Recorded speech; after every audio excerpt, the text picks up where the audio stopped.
ನಮಸ್ತೆ, ಸ್ವಾಗತ ಸುಸ್ವಾಗತ. ಇದು ಬೇಬಿ ಕಿಚನ್ ಡೈರೀಸ್. ನಾನು ವಿಜಯಲಕ್ಷ್ಮಿ ಬಡ್ಗೆ.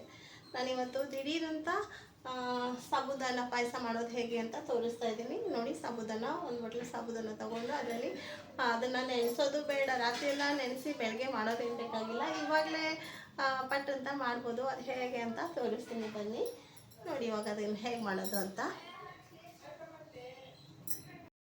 ಒಂದು ಕುಕ್ಕರ್ ತೊಗೊಂಡಿದ್ದೀನಿ ನಾನು. ಅದಕ್ಕೊಂದು ಸ್ವಲ್ಪ ತುಪ್ಪ ಹಾಕ್ಕೊಂಡು ಸ್ವಲ್ಪ ಗ್ರೀಸ್ ಮಾಡ್ಕೊತೀನಿ. ಗ್ರೀಸ್ ಮಾಡ್ಕೊಳ್ಳೋಕ್ಕೆ ಇಷ್ಟು ಮಾಡಿದ್ರೆ ಆಯ್ತಪ್ಪ. ಬಿಸಿ ಆಯಿತು ಅಂದರೆ ಅದೆಲ್ಲ ಕರೆಕ್ಟಾಗಿ ಆಗುತ್ತೆ. ಸಾಬುದಾನನ ತೊಳಿಬೇಕು ಒಂದು ಸತಿ.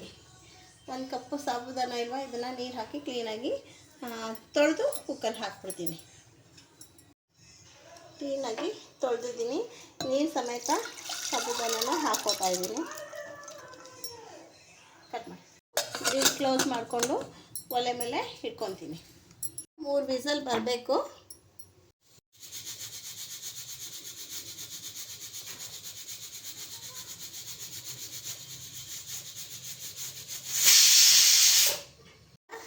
ಸ್ವೀಟ್ ಒಗ್ಗರಣೆ ಮಾಡ್ಕೊಳ್ಳೋಣ. ದ್ರಾಕ್ಷಿ, ಗೋಡಂಬಿ, ಬಾದಾಮಿ ಎಲ್ಲನೂ ಹಾಕ್ಕೊತಾ ಇದ್ದೀನಿ ಸ್ವಲ್ಪ ಸ್ವೀಟ್ ಒಗ್ಗರಣೆಗೆ. ಈ ಪಾಯಸಕ್ಕೆ ಇದೆಲ್ಲ ಹಾಕ್ಕೊತೀನಿ. ಸ್ವಲ್ಪ ಇದೆಲ್ಲ ಚೆನ್ನಾಗಿ ಬಿಸಿ ಆಗಲಿ.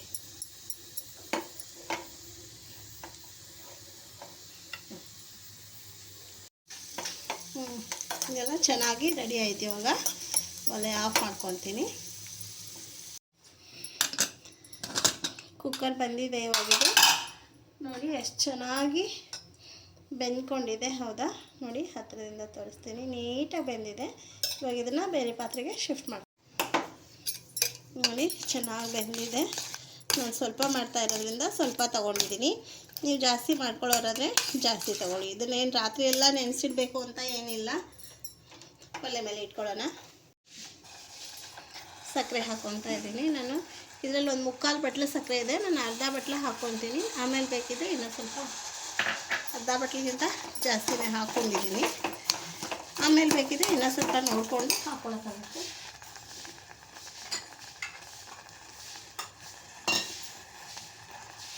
ಒಂದು ಬಟ್ಲಷ್ಟು ಹಾಲು ಹಾಕಿದ್ದೀನಿ.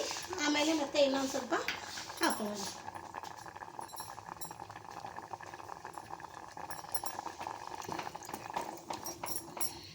ಇನ್ನೊಂದು ಬಟ್ಲು ಹಾಲು ಹಾಕ್ತಾಯಿದ್ದೀನಿ. ಆಮೇಲೆ ಇನ್ನೊಂದು ಬಟ್ಲು ಹಾಕ್ಕೋತೀನಿ. ಸ್ವಲ್ಪ ಲೈಟ್ ಸ್ವೀಟ್ ಬೇಕು, ಅದಕ್ಕೋಸ್ಕರ ನಾನು ಹಾಲು ಜಾಸ್ತಿ ಹಾಕಿ ಮಾಡ್ತಾಯಿದ್ದೀನಿ. ಇನ್ನು ಇದು ಚೆನ್ನಾಗಿ ಬೇಯಬೇಕು. ಒಂದೇ ಒಂದು ಏಲಕ್ಕಿ ಅದಾಗದೆ ಹಂಗೆ ಜಜ್ಜಿಬಿಟ್ಟು ಹಾಕ್ತಾಯಿದ್ದೀನಿ. ಇದು ಚೆನ್ನಾಗಿ ಮಳ್ಳಬೇಕು, ಚೆನ್ನಾಗಿ ಕುದಿಬೇಕು. ಅಷ್ಟೊತ್ತರೆಗೂ ಅಂದರೆ ನಾನು ನಿಮಗೆ ಒಂದು ಜೋಕ್ ಹೇಳ್ತೀನಿ.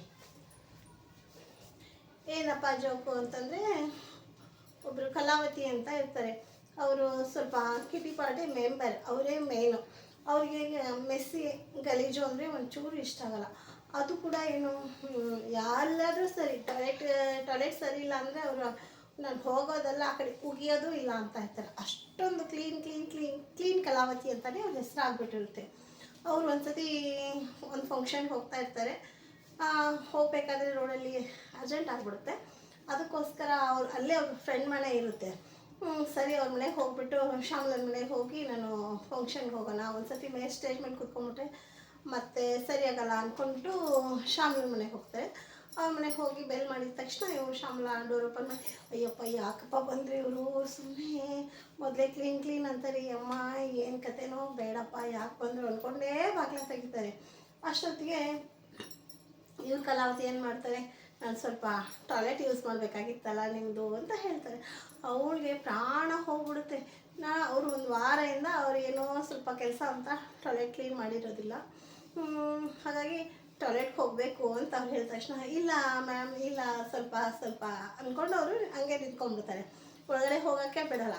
ಇವರು ಇಲ್ಲ ಶ್ಯಾಮ್ಲಾ, ಒಂದು ನಿಮಿಷ, ನಾನು ಬೇರೆ ಫಂಕ್ಷನ್ಗೆ ಬೇರೆ ಹೋಗಬೇಕು, ಸ್ವಲ್ಪ ಹೋಗಿ ಹಿಂಗೆ ಬಂದುಬಿಡ್ತೀನಿ ಅಂದ ತಕ್ಷಣ, ಅದು ಮ್ಯಾಮ್ ನೀವು ಈ ಕಡೆ ಬಂದಿದ್ರಿ, ಆ ಕಡೆ ಇವಾಗ ಮತ್ತೆ ಫಂಕ್ಷನ್ಗೆ ಹೋಗ್ತೆ, ಏನೇನೋ ಬೇಕಾಗಿರೋದು ಬೇಡದಿರೋದು ಕೇಳಿಕೊಂಡು ಟಾಯ್ಲೆಟ್ ಒಳಗಡೆ ಹೋಗೋಕ್ಕೆ ಬಿಡ್ತಾಯಿಲ್ಲ.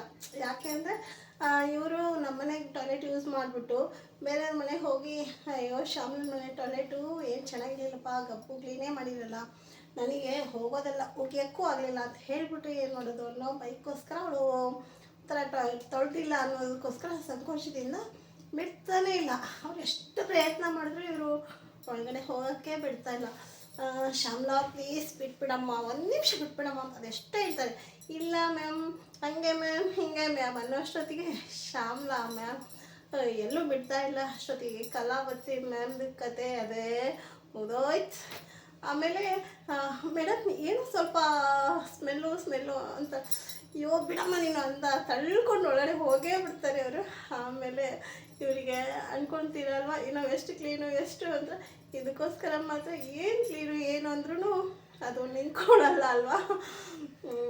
ಸಾರಿ, ಈ ಜೋಕ್ ಹೇಳಬೇಕಿತ್ತ ಹೇಳ್ಬಾರ್ದಿತ್ತ ನನಗೆ ಗೊತ್ತಿಲ್ಲ, ಹೇಳಿದ್ದೀನಿ.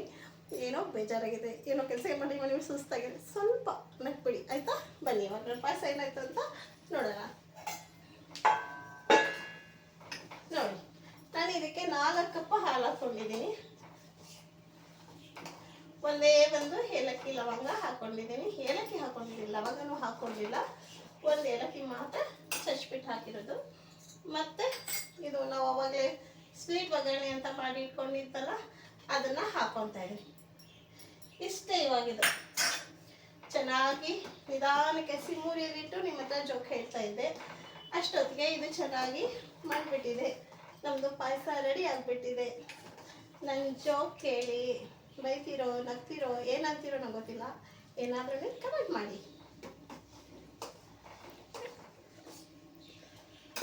ಇವಾಗ ಸರ್ವ್ ಮಾಡ್ಕೊಳ್ಳೋಣ. ನೋಡಿ, ಹತ್ತಿರದಿಂದ ತೋರಿಸ್ತಾ ಇದ್ದೀನಿ ಎಷ್ಟು ಚೆನ್ನಾಗಿ ಬಂದಿದೆ, ತಿಕ್ಕಾಗಿ ಬಂದಿದೆ, ಚೆನ್ನಾಗಿ ಬಂದಿದೆ. ಅಷ್ಟೇ ಟೇಸ್ಟು ಸೂಪರು, ಸಖತ್ತಾಗಿರುತ್ತೆ. ನೀವು ಕೂಡ ಮಾಡಿಕೊಂಡು ಊಟ ಮಾಡ್ಕೊಳ್ಳಿ ಅಂತ ಹೇಳ್ತಾ ನೋಡಿ ಸರ್ವ್ ಮಾಡ್ತೀನಿ ಇವಾಗ. ಪಾಯಸ ಅಂದ ತಕ್ಷಣ ಶಾವಿಗೆ ಪಾಯಸ ಅಂದರೆ ಮಕ್ಕಳು ಬೇಡ ಅನ್ಬೋದು. ಅದಕ್ಕೋಸ್ಕರ ಇದು ಒಂಥರ ಡಿಫ್ರೆಂಟಾಗಿರುತ್ತೆ ಮತ್ತು ಪಟ್ಟಂತ ಆಗಿಬಿಡುತ್ತೆ. ರಾತ್ರಿಯೇ ನೆನೆ ಹಾಕಿ ಮಾಡಿದ್ರೆ ಇನ್ನೂ ಚೆನ್ನಾಗಾಗುತ್ತೆ. ನಾವು ದಿಢೀರಂತ ಮಾಡಿರೋದ್ರಿಂದ ಇನ್ನು ಅಷ್ಟು ಚೆನ್ನಾಗಾಗುತ್ತೆ. ಯಾಕೆ ಅಂದರೆ ಹಾಲೆಲ್ಲ ಜಾಸ್ತಿ, ಅದೆಲ್ಲ ಸಕ್ಕರೆ ಕಮ್ಮಿ ಹಾಕಿ ಹಾಲು ಜಾಸ್ತಿ ಹಾಕಿ ಡ್ರೈ ಫ್ರೂಟ್ಸ್ ತುಪ್ಪದಲ್ಲೆಲ್ಲ ಫ್ರೈ ಮಾಡಿ ಸ್ವಲ್ಪ ಜಾಸ್ತಿ ಹಾಕಿ ಮಾಡಿದ್ರೆ ಅದಾಗದೇ ಚೆನ್ನಾಗಾಗುತ್ತೆ. ಮಕ್ಕಳು ದೊಡ್ಡವರು ಎಲ್ಲರೂ ಇಷ್ಟಪಡ್ತಾರೆ, ಚೆನ್ನಾಗಾಗುತ್ತೆ. ಲೈಟ್ ಸ್ವೀಟ್ ಹಾಕಬೇಕು, ತುಂಬ ಜಾಸ್ತಿ ಸ್ವೀಟ್ ತಿನ್ನೋರಾದರೆ ಹಾಕ್ಕೋಬೋದು. ಲೈಟ್ ಸ್ವೀಟ್ ಹಾಕ್ಕೊಂಡು ಮಾಡಿಕೊಂಡು ಊಟ ಮಾಡಿ. ನಮಸ್ತೆ, ಧನ್ಯವಾದ.